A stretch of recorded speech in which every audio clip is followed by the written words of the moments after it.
welcome to the CrackOn podcast, hosted by me, John Saunders. CrackOn! Hey guys, hope you're well. So, Series 2, Episode 5. Great pleasure again in welcoming Paul Gwilym. He is the founding director of Gwilym Weddings and Events. He is the founder of the Boomerang Cardiff charity. Just an all-round good egg, all right? Does so much good for the community. I really enjoyed having a chat with him. It was great to catch up. We've been good friends for a long time, and it's really good that we've just engaged as well, re-engaged. So anyway, hope you enjoy. Crack on. Hey, Paul. Good morning, mate. How are you doing? I'm very well, thank you. How are you, John? Yeah, good, thanks, buddy. Good, thanks. Thanks for saying yes to coming on, mate. I was chuffed the beans when you said that. I was buzzing you asked me, mate. I was like, oh, can I be watching the podcast? Especially like Lindsay. I've always looked up to Lindsay and know of him, all his charity work he does. Yeah. And I watched Lisa, and it was just wow. And then when you asked me, I'm like, oh my God. A bit nervous, a bit butterflies, but I'm here now. So yeah. No, mate. Yeah, great. And thanks very much, bud. And look, I think we had a chat a bit offline. I mean, I remember where we first met, but I remember Kaylee used to work with you, didn't she? Quite a lot when we were in Tiger. Yes. And I always remember the name Gwilym, and we'll come to Gwilym. But I love the name. I tell you what, I love whatever. Where'd that name actually come from? Well, obviously my name's Gwilym, Paul Gwilym. Yeah. And we were looking at, I had a wedding business called the Wedding Fair Shop. And we were losing business in the nightclubs because people were, we wouldn't go to a wedding shop, we want events. So I had to try and change it up a bit. And I thought, okay, Gwilym Events. And it just didn't sit with me. So I spoke to a friend of mine called Sanjeev. And he's like, well, where there's a Gwil, there's a way. I was like, Gwil way, Gwil. And anyway, eventually we came to Gwil. It was going to be Gwil I was. But I said, no, what about Gwil I am? Well, what about Will I am? Well, I'll just say I'm his cousin. And he just stuck. And Gwil I am then was launched, and here I am. I've been called all sorts. That was it. Yeah, we'll come to that in a bit because I just remember when I start looking and do a bit of research on the people I'm podcasting, I tend to think, right, well, where did we ever meet? And it was definitely during that time when in Tiger, or it might even be back in Edwards. I don't know. Did you ever do anything with Edwards Cardiff? Edwards, yeah, the ice sculpture, chocolate fountains. That's right. Mate, that was 2000 and that was late 2000s, that wasn't it? I remember one Saturday you rang me frantically. Your ice machine was packed in. Yeah. Wales were playing. I think it was France, and like just running around Cardiff trying to go. And I think we got you like 400 kilos of ice cubes. Yeah. Mate, I tell you what, that was like my normal Saturday night in 10 Lane. When I had 10 Lane, that was my normal Saturday night. We used to come to the 11 at night. I used to be running around everywhere asking them for ice. But the thing is, being an independent, as you know, money's tight in it. I wouldn't pay for an awful lot, so I'd have to run around the clubs. You know, and your store as well as limited. Yeah, so for the audience then, give us a bit of an overview. What's Paul all about? So talk us through your childhood, where you've come from. You know, obviously Cardiff boy. Yeah, born and bred in Tremorfa Splot in Cardiff. I started off in normal school, but then I had a speech impediment. I couldn't speak or hear like other kids, so I was put over to a special school called Meadowbank, where I think I was there for about a good 3 to 4 years, and then they tried me again in normal school, but because I thought I was speaking okay, but obviously the other children of my peers couldn't understand me, so I had behaviour problems. So then they put me back into the special school, and then I didn't start properly in school until standard 3 back then, which is now year 6. Year 6, yeah, just going into high school. Yeah, and then I had year 6 and year 7 in high school, which is Form 1 back in the day. I played rugby. I played rugby down Tremorfa. It's a tough, you know, it's where boys are boys and men are men down there. You know, I played down there for my father-in-law's an avid St Albans. You know, he's been there for years, so I know Tremorfa well. He said, you know what, I've got some really good friends from Tremorfa, but it's a tough little area, isn't it? the community spirit is absolutely second to none. Yeah, I totally agree. But I've always believed in, because obviously how can I put it? I was dragged up on the streets, so to speak. I was a street boy, always out on the bar with the boys. But when I was 14, we got into a bit of trouble. My father quickly identified, look, you ain't going to prison, so you got to sort your life out. And he put me into a job washing dishes in the Wentlow Castle Hotel. All right. And I used to have to walk from school, finish at 3 o'clock, jump on the 10 to 4 bus, number 30, go to work at 4:15 to 11, 3 nights a week. The night porter would drop me home. And I'd done that when I was 14, 15, 16. Brilliant. And that's what got me into the hospitality trade. We'll come to the Hilton, because there's a little story, right? And you wouldn't have known this, but I'll come to it in a bit with regards to the Hilton Hotel. We would have worked. I did one shift in the Hilton Hotel, and you were there at the same time. I looked at the dates you worked there, and I had one shift, and I felt I was just finished university, because obviously you went into the Hilton Hotel, didn't you? 2002. Yeah. 2002 to 2000. Was it 2002, 2000? No, Wentlow was up till 2004. Then the Hilton was 2004, 2007. But because I was travelled, I used to go to Ibiza, spend 6 months out there, come back, and I'd work for the agencies. I could work in 7 hotels in 1 week. Right. I was an all-rounder. I was a chef, a barman, a waiter. I even done chambermaiding. I just wanted to work, earn money, save it, and get away from here. Yeah, well, we'll come to Ibiza in a bit. Let's go back to Tremor and the upbringing, because I see you went to Willows, didn't you? You went to Willows School. Yeah. Well, and it was. Do you know what? I know we say with regards to. I went down there. The first game I played for Tremor. So let me just give you a picture of my father-in-law. Says to me and my mate, "Come down." I just started going out with his daughter. And, I'm married, and, we've been together 20 odd years. And he goes, "Oh, come down to the club and see if you like it or not." I was like, yeah, cool, mate, no problem. I'm up for rugby, I want to try and make a good impression. You never know, I might marry your daughter one day. So I went down day one, got a game, first game. And I won't mention his name, but anyway, started kicking off centre field. I'm only 18, 19, right? Starts kicking off, and I'm thinking, fair enough, I'll swing for one, swing for another. I uppercutted one. This boy came in, one of our flipping fly halves, and kicked this boy clean in the face, right? And I'm like, being an 18-year-old boy, that was like, whoa, geez, what the hell's going on here? This is different, right? So I got after the game, and I was like, and they were all like, having a go. And I was like, Jesus, this is a total different ball game down here.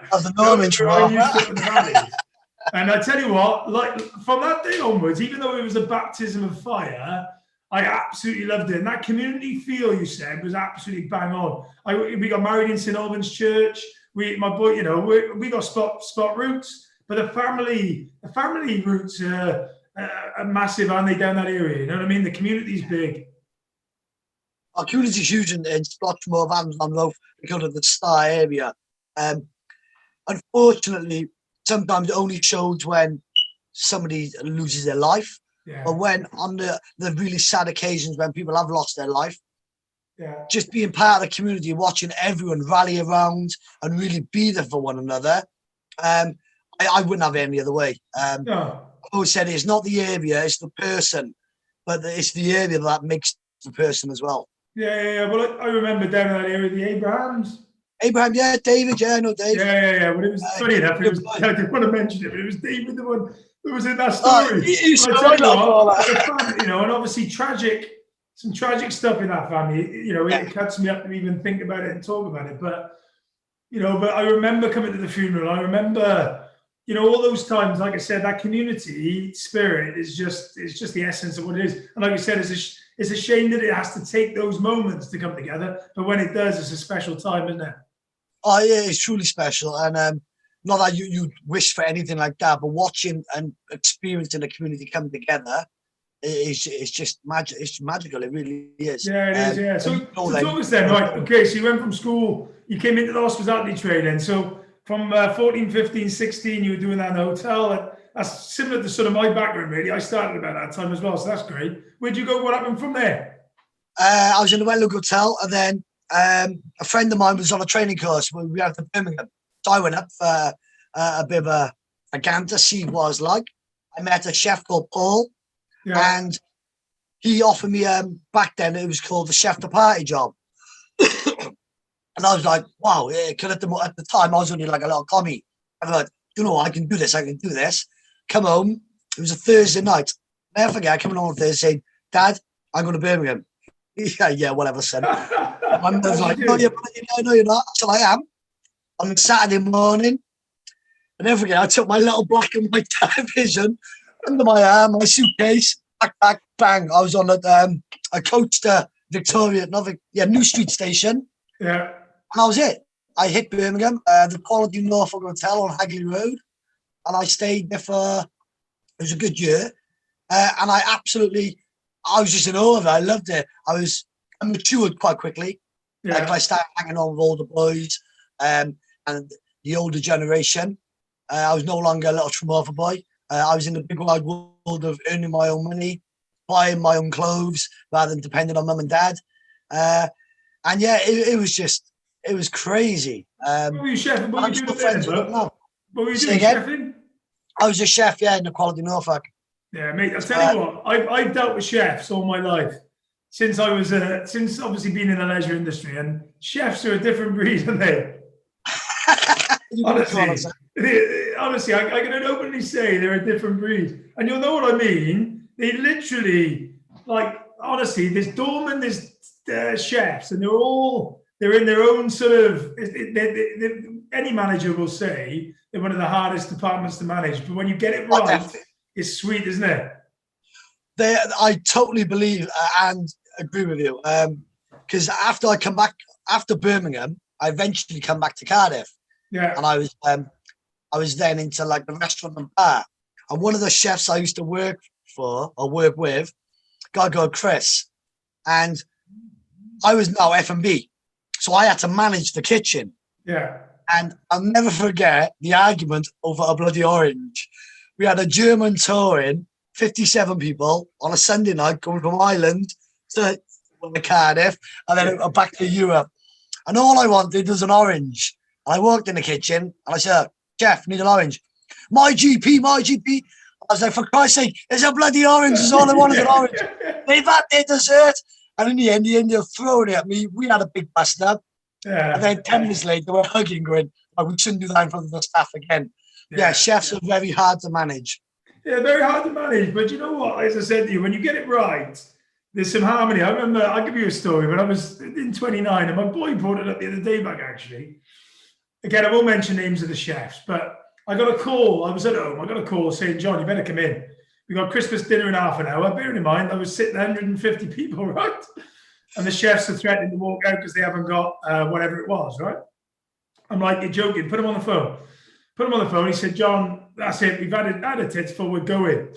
I was like, what's happened? So I walked in. I knew what had happened, right? Basically, one of the lights had fallen off. But it was like the straw that broke the camel's back, right? Oh, yeah. I was like, look, mate, do me a favor. I can put this back up for you, and then let's just crack on. We got 150. No, we're going. I was like, look, I tell you what, just go. I'll do it myself, right? And I was thinking, Jesus, what am I going to do here? There's 150 people in. I got to, Anyway, they walked outside. But what happened, with that respect they had for me to stand up to them, they came back and said, look, I got to be honest, nobody would have stood up to us like that. With total respect, let's get going. And I was like, fair play. And that's how chefs are. You build them up, you get them over on your side. They're then your friends for life. 100%. Like the new chefs coming through now, like these millennials, they call them, don't they? Yeah. Young, they haven't got a clue about. I watched a documentary the other day about how chefs speak to their commie chefs and their staff, and you had these people on there saying you shouldn't shout at them. When I was a whipsnap as a commie chef, I was 10 minutes late. Not my fault. It was the bus. Yeah. Not my fault. Malcolm, my head chef, had me popping and tailing 18 sacks of sprouts sat on the stairs next to the staff room. So you could smoke in the staff rooms then, so I could smell people smoking, hear them talking, I was there working. You won't get away with that nowadays. No, but the lessons you learn, mate, isn't it? Yeah. Oh, I learned respect for my seniors, and the easiest way back then was to get on and do it. No point arguing. Get on, whether you agree or not, get on. It makes you a stronger and a better person. And you're working. 100%. I think, look, you're right with the guys. I'm still lucky enough to. I love working with young kids, sort of 18 to 24-year-olds. That's what life is all about. And they are lacking a bit of, a bit of get up and go. And like you said, if they'd have just had a little bit of, I got one of my colleagues actually. He's just gone back to Latvia. He's got to do 2 years service, national service. That'd be interesting. That's what. I believe that should happen here. I agree with you, mate. I think it would sort out the youngsters on the streets. It would sort out a hell of a lot of knife crime on our streets. And not only that, it instantly installs discipline. And if you haven't got discipline in life, you're going to struggle. Number one, you need discipline and respect. Regardless of what your skills are, if you've got discipline and respect, you're pretty highly likely to do well. Yeah, I agree. Going to the Birmingham doing that, that's, talking about respect and, and make your own way of things. That's where it all started then, huh? Yeah, that installed discipline to me. It installed that I was on my own 2 feet. I couldn't phone mummy and daddy and bail me out. Although many times when I travel, my dad will bail me out. Dad, I need more money. Yeah. That old phone call. I'll always be grateful for my dad for that. But yeah, you, from a young age, you need to have that installed. Although I am a believer that it's never too late. I've learned that later on in life. It's never too late to turn your life around. So give us maybe an example of that. You said later on in life. What sort of? You say it's never too late. That's an interesting one. That's an interesting thing to say. Well, as you know, Boomerang I got now, which came about because I was homeless, just through my landlord selling. It was that easy, that quick. It happened. So let's go through Boomerang then, mate. Let's start with Boomerang because it's something I'm really, really interested in. I've seen you do it in the background. Obviously, Boomerang. We'll come back to Gwilym because I want to talk about the event stuff. But let's talk about Boomerang then. Tell me where it started. 2016? Boomerang 2016. So talk us through this homelessness and talk us through the story. In 2014, 2015, I had the business, Gwilym. I was renting a house. A landlord had an offer of a cash sale. He took it. He did say to me, I moved in, look, there's potential if I sell, you'd have to go. And I was like, yeah, fine, I'll find somewhere. However, that was the March time, which is my quietest time for money in the business. January, February just been gone. You're getting ready to pay suppliers of that year. Yeah. I went to the government for help. Said, look, can I have a dog as well? That made it more difficult. I couldn't find a flat with a loaded dog without paying like $2,500. Yeah. So I went to the government, and literally the words of the person was, Mr. Gwilym, you're working, we can't help you. And it dawned on me that, well, because I work, you're not helping me. Yeah. So I remember coming back with I had a little Jack Russell, only about that big, he was tiny, he was, Gizmo. Yeah. Should have hit him in the bag, mate. I mean, he was too jumpy, but he had my energy. Oh, right. And, he was nuts, Gizmo was. And then I remember sitting in my unit and thinking, what am I going to do? My mum and dad had my brother at home with 3 Dobermans. So it wasn't going to work me going there. Yeah. So I had a drink, broke down. Next morning, woke up, thought, bugger it, I'm living here. I'll never forget my mate Akko. He popped over about 3 days in. He got wind of where I was. And he came over and I had a laptop connected to a huge telly on YouTube, learning how to build a stud wall. I was building a room inside the unit so I could have a bedroom in there. Oh, wow. And he came up, he's like, what are you doing? He said, look, stick to carrying plates and cooking and serving beers. So he helped me, then my dad helped me. And 15 months later is when I come out of that. I was homeless for 15 months, which I don't regret one day. That's what inspired me, I suppose, to come up with Boomerang. And it was about throwing good things out in life and good things coming back to you, hopefully. And going on to what I said about changing. Yeah, you look at the homelessness side of it now. I mean, maybe you just ponder on that a little bit because I mean, being in the game like I have for 20 odd years, I see a side, I've seen homelessness, and I know it's an inspiration of Boomerang and where that came from, but it's gone from, I mean, 22 years ago, you'd see a few people on the street. Now, over the last 5 years at least, I mean, that's quadrupled, if not, it's become obviously a major thing on the streets. I mean, I feel I give as much as I can to all the people around me, right? I will always do that. But what, you must see in Cardiff as well, Brighton's exactly the same, right? So it's just gone bonkers. Why do you think that is? I think it's to do with the youngsters are easily arguing at home more. They're more prone to, because they're maybe not getting their own way, so they all take for you dummy out the pram and they storm out, and then the parent hold their own ground. I say are kicking you out. There's no infrastructure no more. There's no youth clubs. Youth services were taken away 10 years ago. That had a massive impact on youngsters, how they deal with stuff at home, chaotic lifestyles. It's too easy to become a product of the environment. And these youngsters, it's not their fault. Nobody wakes up and wants to be homeless. Nobody wakes up and wants to be on drugs or alcohol dependent. The cycle of things, and before you know it, you're stuck in that rut. And still loads needs to happen. In this interesting. Just a quick one on the infrastructure, right? Now, I interviewed my dad for Christmas Day. My dad was a tough interview, right? He was tough. He was quite guarded in it, and he was thinking like as I was trying to trip him up. But one thing my dad did, and my mum and dad did, for 28 years they're in the youth club service, right? My dad was awesome, right? And my mum, but my mum's still doing it now. But my dad was absolutely awesome, and they kicked them all out. They closed them all down. And I said at the time exactly what you said. That infrastructure for these kids, and now they're looking like, nightclubs are closed, right? What do the kids do? Yeah.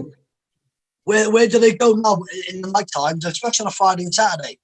Yeah, 18, exactly. 25 mate, you bang on with that. And I 100% agree with that.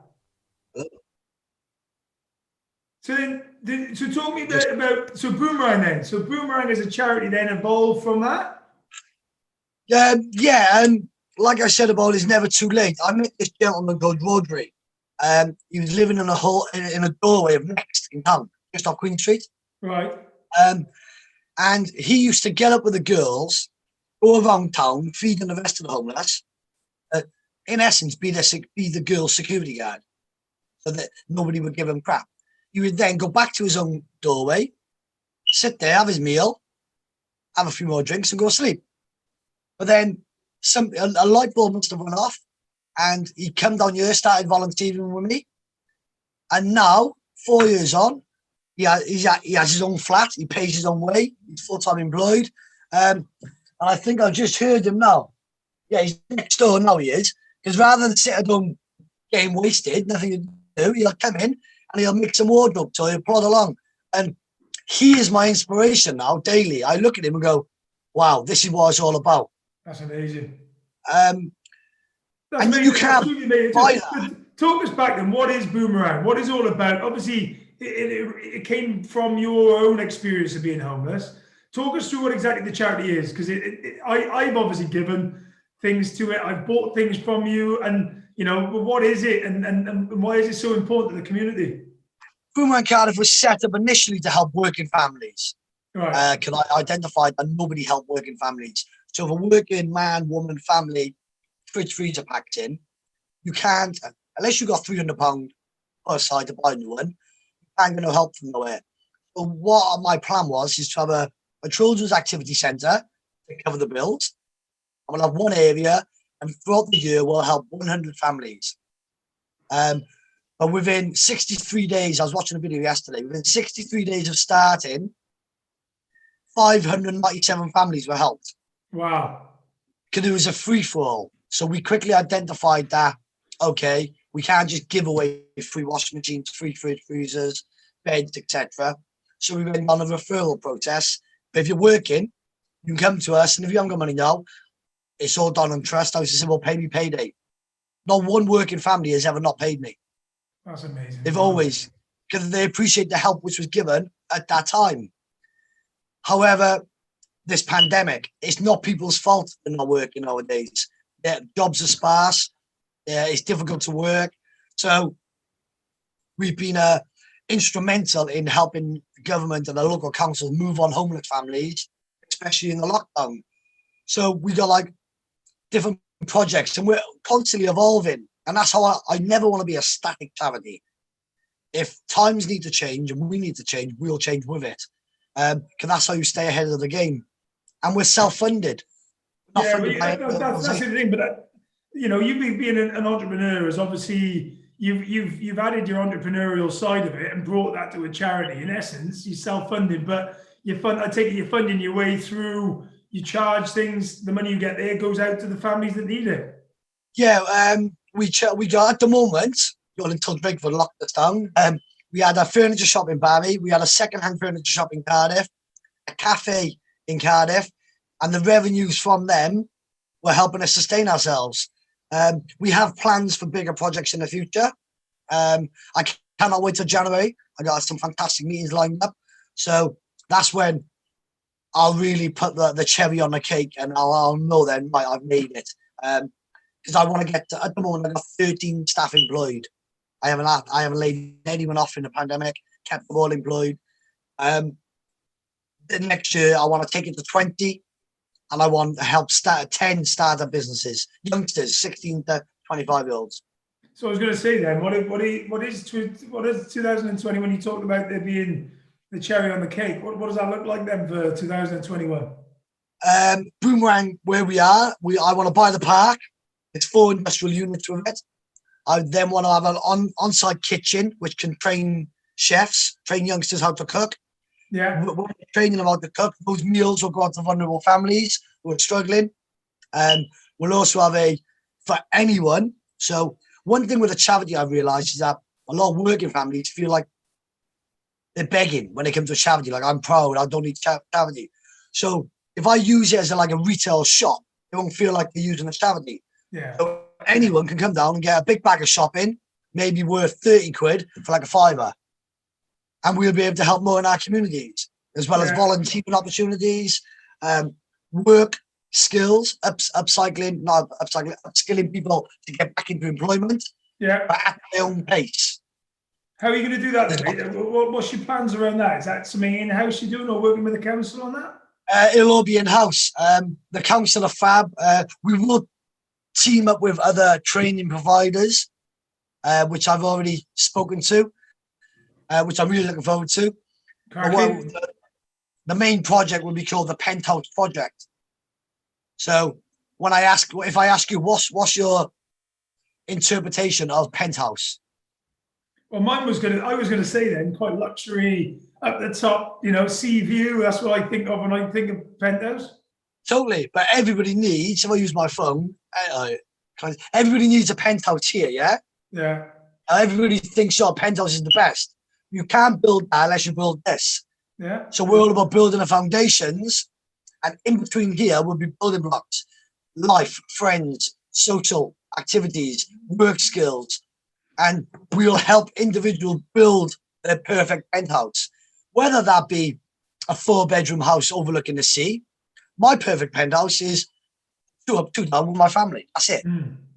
Because no longer do I want the materialistic things in life. I'm rich because I got my friends, my family, and I got my purpose. I wake up every day, I come to work, and that ticks all my boxes. But everyone's different. It's all about changing the mindset. But you've created, I totally agree with you guys. Your home is your home, and your goals are your goals. And success is all about what is within you. And ultimately, if success is buying a £250 car and that's what you've always wanted, then that person's successful. 100%, yeah. And that's what it's about. No longer, I think, especially with the youngsters, it's not their fault because they keep up with the Joneses and like Instagram, Facebook, on social media. It's all false. It's tough. It's a tough world, though, isn't it? Very tough, yeah.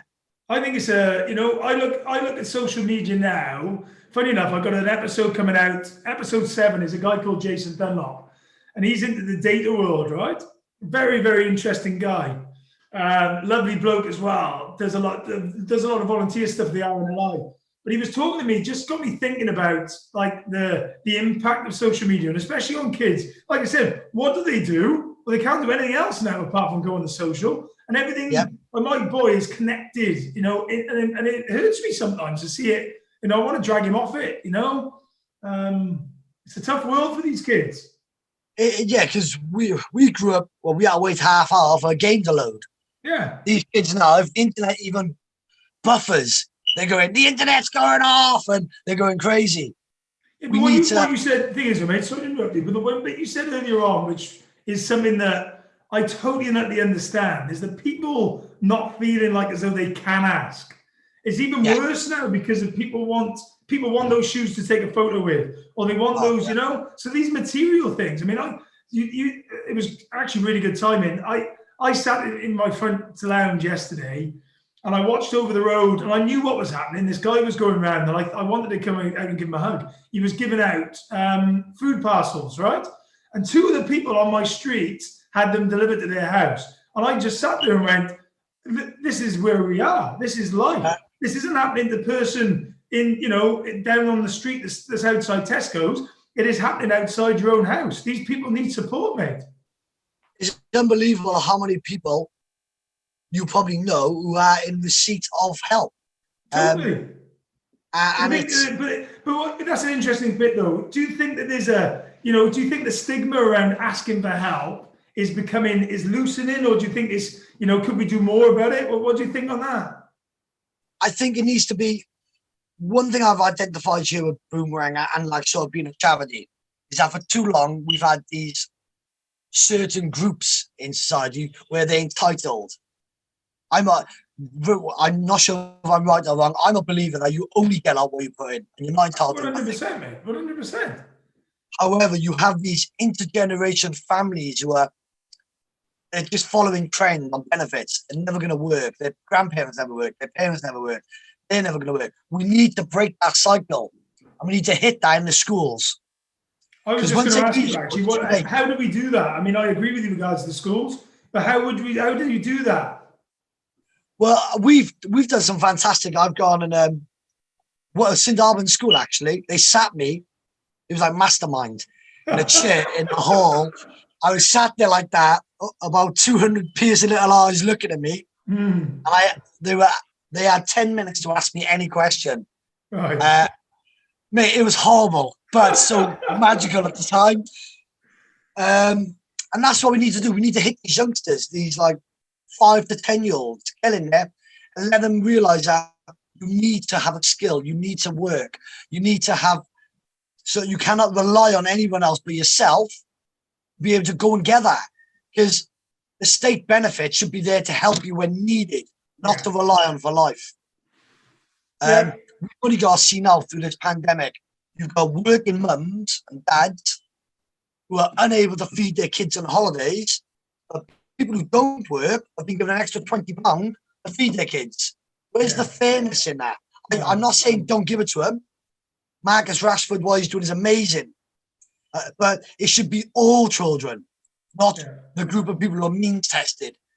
And we need to start being a lot more fairer with people in our communities as a whole society. How we change that? Yeah. Look, I don't disagree with you, mate. I think we go to a school down here.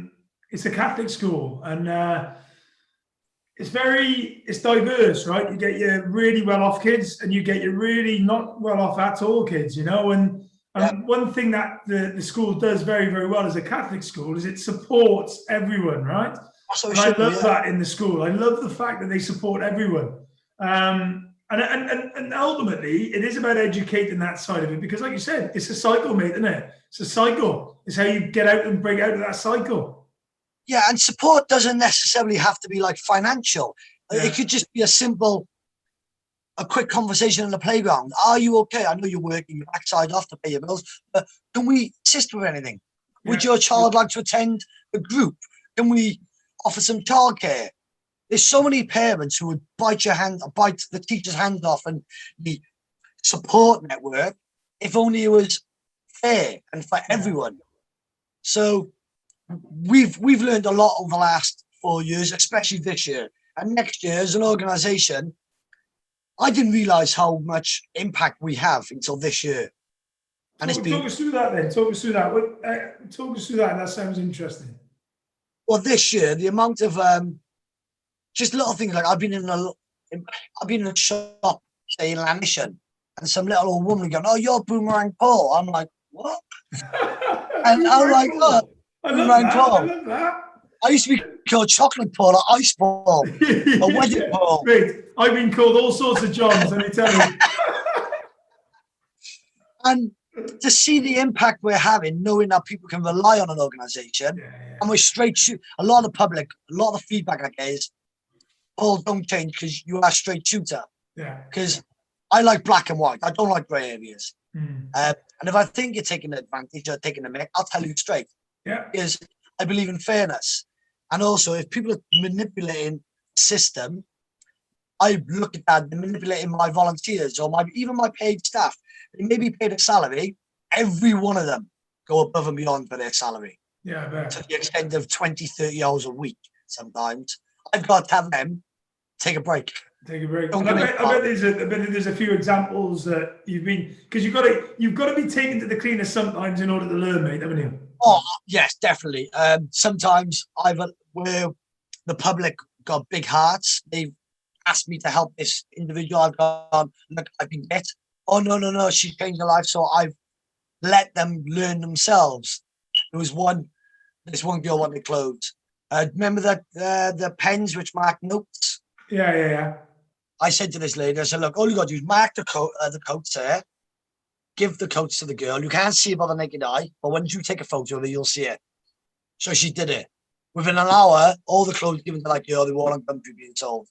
No way. I'm all for giving clothes to people to clothe themselves, not to sell and profiteer. Yeah. That's not what I'm about. Unfortunately, where there's good and bad, you're always going to get that. Yeah. It's how we pick ourselves up once we've been bitten. You'll see my own post. I try to stay as positive as possible. Yeah. I'm very fortunate. I've got a good memory. So I'll always remember. And I'll always give people the benefit of the doubt and a second chance. However, they won't get a third and fourth chance. I believe that's being fair. Yeah. Totally, mate. It's like anything in life. My view on it is, you have got to learn. Yes, you might not learn the first time, right? You might make 2 mistakes, and that. Oh yeah. And actually, that some people say, "Well, don't give them a second chance," but I think everyone's entitled to a second chance. Everyone makes mistakes, right?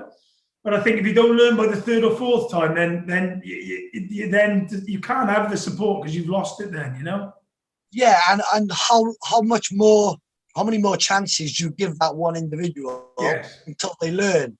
Where especially like time is crucial. So I could be spending a lot of time with somebody who's not going to learn, or I could spend 1 hour with somebody who is begging for my help, but too shy and too scared to ask.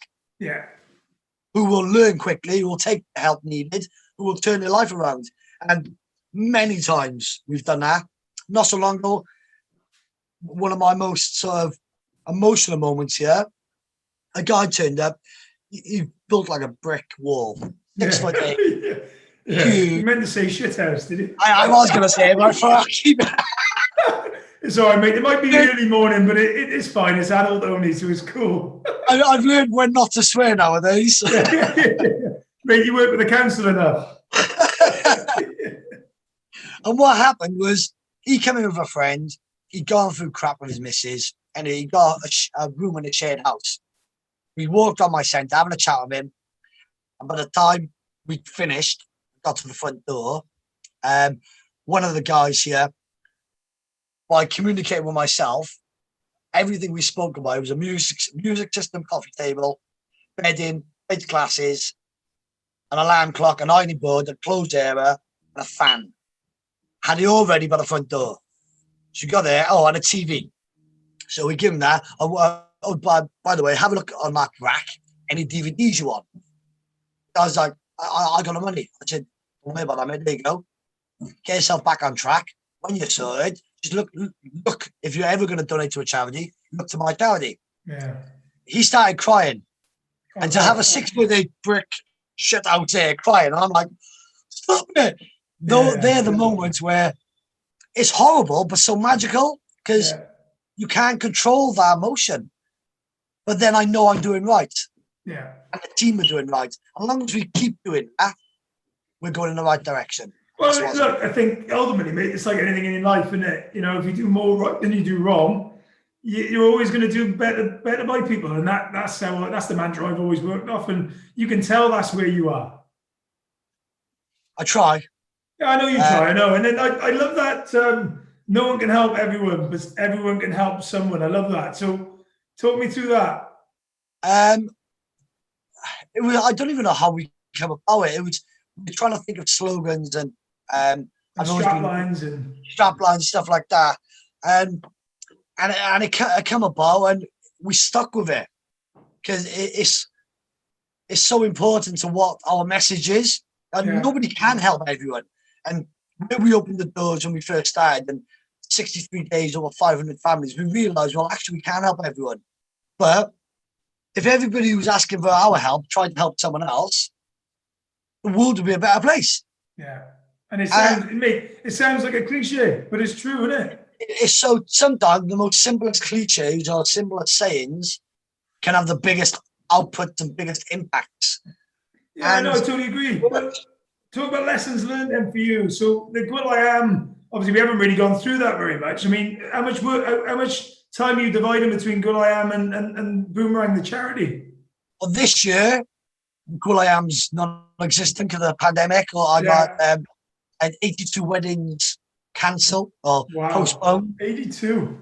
82 for this year, postponed for next year, the year after. I had somewhere they just wanted a refund, and again, because of social media, I had to refund. Yeah. One bad bit of publicity can damage you. So I did what I thought was right. It's not their fault; it's their wedding money, so we refunded where we could. If you wanted the refund, I refunded. The ones who were worried about changing their dates, we work with the venues, and I've honoured every booking. Next year, it's going to be paid forward events. That people need to. I want people to understand that when they're booking with us, they are paying it forward, because the profits will go back into Boomerang Cardiff. Yeah. So it'll be managed by the Will I Am team, which is myself and Stacey. Yeah. But the profits will go into paid forward, so we can hopefully develop the next great wedding planners and the event planners, and bring a couple of youngsters through it and teach them. Because events, you're always learning with events. Oh, I bet. I mean, I've done a few events, but actually thousands. Yeah, I bet, and that's what I'm saying. I've done hundreds maybe, but you've done thousands, and it is a learning curve, isn't it? Definitely. The girls always know, if ever I'm calm, something's wrong. I like to be on fire. I like to be like this and right, this and right. Because complacency. The minute you get complacent, things go wrong. Yeah. So treat every wedding differently and like it's your last. Yeah, they're all different, and I like that. You know, I speak to Spiro Borg. Obviously, he does a lot of events and weddings, and it's like you say, you've got to put yourself in their shoes, haven't you? You have. You got to. Every wedding we do, we treat it like it's our last, like, huge sort of event. This is the creme de la creme, and we treat every bride, every groom as individuals, not just conveyor belt. And it's proven that over the years, I'm still friends with lots of brides and grooms who we've done weddings for. And I'm in awe of that. It means that I'm doing something right. I'm lucky I do something I love. Whether it be an 8-hour shift or, well, I've done like 36-hour shifts. I'm still like, hi, how you doing? Yeah. Inside you're breaking, but you're like, one more smile. Yeah, we all got to get on with it and crack on, haven't we? Yeah. And lessons learned then, business for Boomerang as well. What sort of main lessons have you learned over the last, doing what you're doing, especially with the Boomerang charity? Don't rely on any funding. Funding will not help you. If funding will help you, fund the project. Yeah. Your core costs, you need to get up, you need to be creative, you need to be imaginative, and you need to you only get out what you put in. And when I first started Boomerang, which was October 2016, in the March, I lost Mum. And I think, as messed up, and I've said this many times in my head, sorry to hear that. It was probably the best time not that there's any best time. Best time in my life, and mum's, once she's out of pain, she's in peace. Yeah. But I solely just dived into work. I was doing 20-hour shifts in a unit on my own, and I give it everything. But now I'm seeing the success, and I know she'll be looking down on me. Damn proud. And that's all I've ever wanted, is to make mum and dad proud. That's lovely. The rest will just slot into place. And more importantly, now make my daughter proud. Yeah, no, So, no, yeah. mate, I totally, and I hear you as well, you know, and feel you. You know, as I say, I know people that you've impacted, and I know people who you've helped, and I just think, look, for Cardiff, Cardiff's very lucky to have you, for one. And I just think, you know, just keep, you know, for me, just keep going, mate, because I just think you do an amazing job. You do an amazing role, and I've loved your energy. I always love your energy. You're out there, you're doing it, and I think that's great. So one question, last one. So it's been, you know, it's that time. So You got to look on your face. I finish I'm like, on this question for everyone, right? So Okay. if someone's sat there now, they're looking to just get on with something, you know. So we haven't really gone into the COVID and the lockdown that much, but if someone was sat there now, wanted to do something, you know, wanted to crack on, yeah. So this podcast is all about that. What advice would you give them to get going? You know, they want to do it, they want to get on it. What advice, like when you started Boomerang or when you started Gwilym, what bit of advice would you give them? Number one, sleep on it. I've always believed in myself. Sleep on it, and if you're still thinking about it in 2 weeks' time, go for it. However, never risk everything, including the shirt on your back. Always make sure you got a get-out plan, and make sure that you're not risking your finances to put your family into debt. That's one thing I've always said. I've done some big risky deals in my time, buying stock, thinking, oh, I'll be able to rent this out. It haven't paid off. However, I've had a backup plan to fill the gap where we've lost financial for a short period of time. Always be prepared throughout, even through Boomerang. There's times where I've gone and delivered flowers 5 days a week just to earn my income. So always be prepared to step outside of your boundaries and graft and work. And no one's going to knock your door and give it to you. I love, mate, and that, do you know what Warren Buffett says about what you just said about why risk everything you've got for everything you haven't got, you know? And Yeah. I totally agree. I mean, I signed far too many things with 29 Park Place. I've ended up losing my house. I've lost a lot in my life through those experiences. And I totally and utterly respect that as well, what you just said, because I think if you know, there's some gems there, you know, some real gems, mate. Thank you. And yeah, just be the best you can be every day. Yeah. And smile, listen to music, and ignite that fire in your belly and just dance like no one's watching. Yeah, mate, I love that. And what about if someone's sat there, someone's touched by, you know, they might not necessarily be in Cardiff, maybe they're interested in other cities that, you know, what you do and how you do it is amazing. How would they get in touch with you? www.boomerangcardiff.org.uk. Cool. Facebook, Boomerang Cardiff. Twitter, Boomerang Cardiff. LinkedIn, Paul Gwilym, spelled Gwilym. Nobody can ever spell it. Paul Gwilym on Twitter as well. Cracking, mate. Cracking. And New Year's plans? Anything for New Year's Eve? New Year's Eve, not just obviously because of the Tier 4 lockdown. Sat in the house with the family, relaxing. Nice. As soon as this lockdown is over, meetings, vision, and 2021, let's smash it. I love that, mate. I love that. And I'll tell you what, we're going to end on that. Paul, thank you ever so much, mate, for have a great new year, bud. And can't wait to launch this episode. Thank you so much, John. I much appreciate it. And I love you and the family. Stay safe. Yeah, stay safe, mate. See you soon. All the best. Cheers, mate. Ta-ra, bud. So there we go. I hope you enjoyed it. Some really key points, you know, what Paul does within that community in Splot and in that part of Cardiff it's a hard part of Cardiff. I played rugby in that part of Cardiff for a good part of 8 to 10 years. And there's some real good people in that community, some real solid family networks that come together. But what Paul does is just do so much positive work around the homeless and people that just haven't got as much as other people. And, you know, what got it for me was just a bit of a reflection on what we should be giving, not taking from society. And I just think Paul was a great contact. And if you want to reach out to him, reach out to him. He's on LinkedIn, Paul Gwilym. And like the charity, I support the charity. I love what he does. And it'd be great to hope you enjoyed it. Like and share it. Crack on. Crack on.